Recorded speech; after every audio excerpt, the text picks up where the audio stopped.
Sometimes when you're trying to get a project to work and you just can't do it and you can't get it to work, and you try and try and try and you fail and fail. And this compressor is one of those times. It took me a long time to finally get it like it is right now, and it didn't turn out to be the way I wanted it. Originally, I was trying to get this compressor or the compressor tank that I had that my brother gave me, and I'm trying to put a air conditioning compressor. It didn't work. So I said, well, maybe I can buy me a compressor already, like this oilless compressor on the marketplace. And I went and got it. I paid $75 for it. And I went and got it very far away. When I came back and plugged it in, everything was loose in one of these heads. And it was like rattling real bad. So I took it apart and it was all damaged.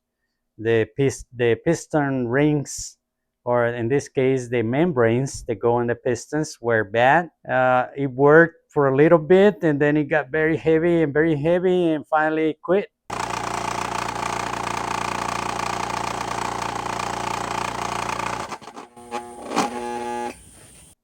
One of the windings on the motor was bad.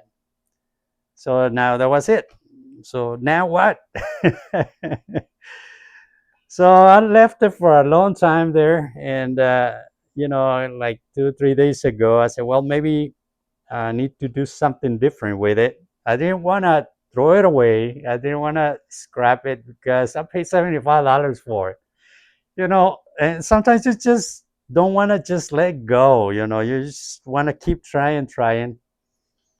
So what I did is I took out the motor, the windings. I took all the copper. And I took all those things out. So I just left the sleeve of the motor, this sleeve, and also I took the armature and pulled it out of the shaft. So this is actually pretty light. And as well, maybe I can put another motor on the side. But then I had to fabricate a little piece here to be able to attach the pulley. And then I had to weld this part right here so I could, you know, bolt the motor to it.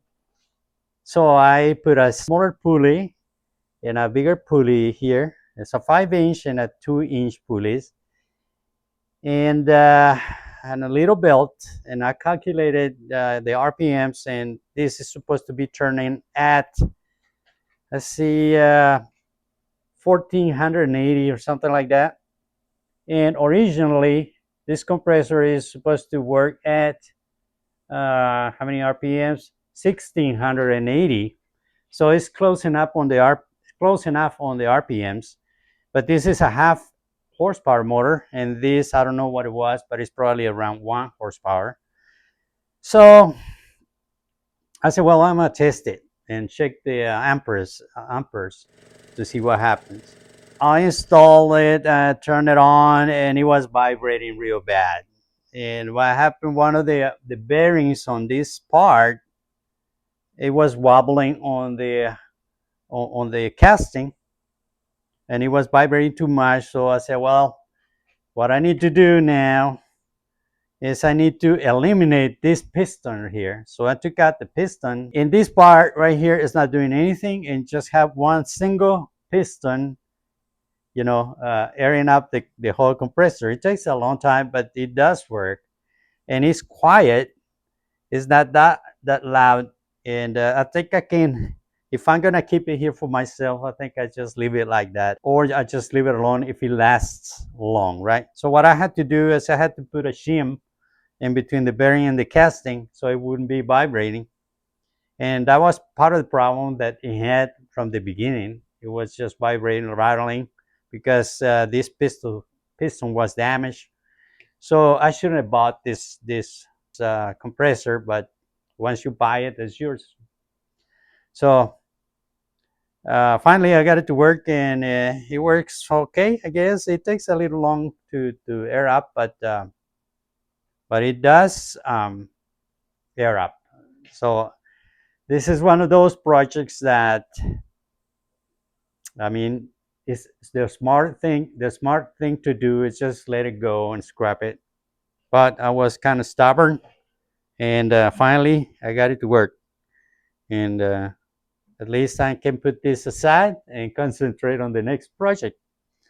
So yeah, this is what happens when sometimes when you're trying to modify or to repair something and you just can't get it done. All right, so this is going to be all for this video. Thank you very much for watching, and I will see you in the next one. Bye bye.